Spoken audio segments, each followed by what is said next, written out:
सोलापुर उत्तर के भारतीय जनता पार्टी विधायक विजय कुमार देशमुख के मुंबई स्थित विधायक निवास के कमरे में चंद्रकांत धोत्रे नामक कार्यकर्ता की मौत होने का मामला गरमाने के आसार हैं। परिवार वालों ने चिकित्सा के अभाव में मौत होने का सनसनीखेज आरोप लगाया है। विजय कुमार देशमुख सोलापुर उत्तर से भारतीय जनता पार्टी की विधायक है। उनके मुंबई स्थित विधायक निवास के कमरे में कार्यकर्ता चंद्रकांत धोत्रे की हार्ट अटैक से मौत हो गई। चंद्रकांत धोत्रे को दिल का दौरा पड़ा था। अब परिवार ने आरोप लगाया है कि समय पर एम्बुलेंस न मिलने के कारण उनकी जान चली गई। इसलिए चंद्रकांत धोत्रे के बेटे विशाल धोत्रे ने मांग की है कि विधायक निवास क्षेत्र में एम्बुलेंस सुविधा स्थायी रूप से उपलब्ध कराई जाए।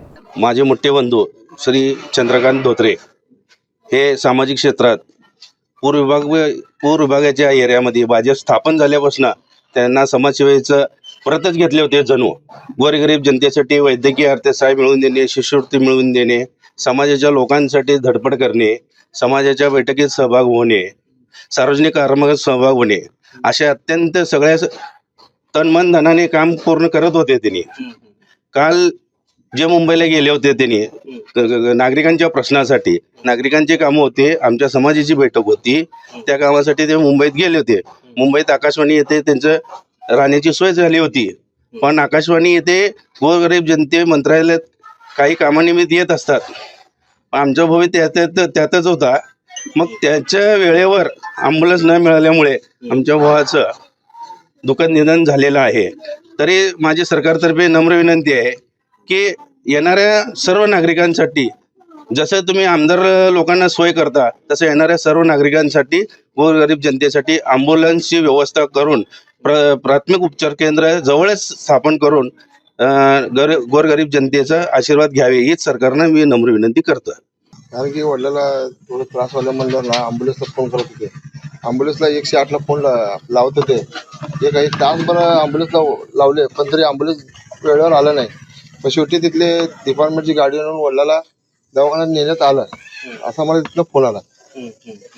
आम्ही बी इथनं लावत होतो, पण ती गाडी काय वेळेवर पोहोचली नाही ॲम्ब्युलन्स। आज ॲम्ब्युलन्स पोहोचला असतं तर वडिलाचं माझे प्राण वाचला असतात। खरं तर मुंबईसारख्या मोठ्या शहरामध्ये अशा पद्धतीच्या घटना घडणं, ॲम्ब्युलन्स नाही मिळणं दुःखद आहे। वडील कशासाठी गेले होते तिकडे आणि काय थोडं आमच्या समाजाची थोडी बैठक होती, थोडं अजून कामं होते, थोडे ते कामानिमित्त गेले मुंबईला। कुठे थांबले होते वडील आणि काय घडलं? आकाशवाणीला थांबले ते 408ला थांबले ते।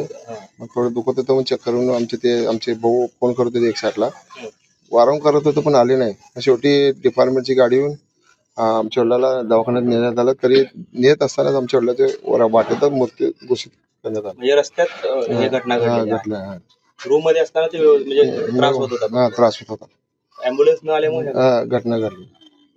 काय मागणी आहे सरकारकडे आणि एकंदरीत प्रशासनाकडे? काय नाही की आकाशवाणी पैसे एक ॲम्ब्युलन्स असायला पाहिजे। आज माझ्या वडिलाचं आज एवढं मोठं दुःख घटना झालं, परत कोणाला होऊ नये तिथे एक ॲम्ब्युलन्स कंपल्सरी आपल्या आकाशवाणी पैसे एक ॲम्ब्युलन्स पाहिजे। आता कोण बी येते मंत्र्यांना भेटण्यासाठी येतं, काही कामासाठी निमित्त मुंबईला आपले काय काम असतात म्हणून जातात भेटायला, पण अशा ठिकाणी असं रात्रीच्या 11:30 दरम्यान ॲम्ब्युलन्स नसल्यामुळे आज आमच्या वडिलाचा मृत्यू घोषित झाला। पण असं दुसऱ्यांचा होऊ नये हे माझी सरकारला हे आहे।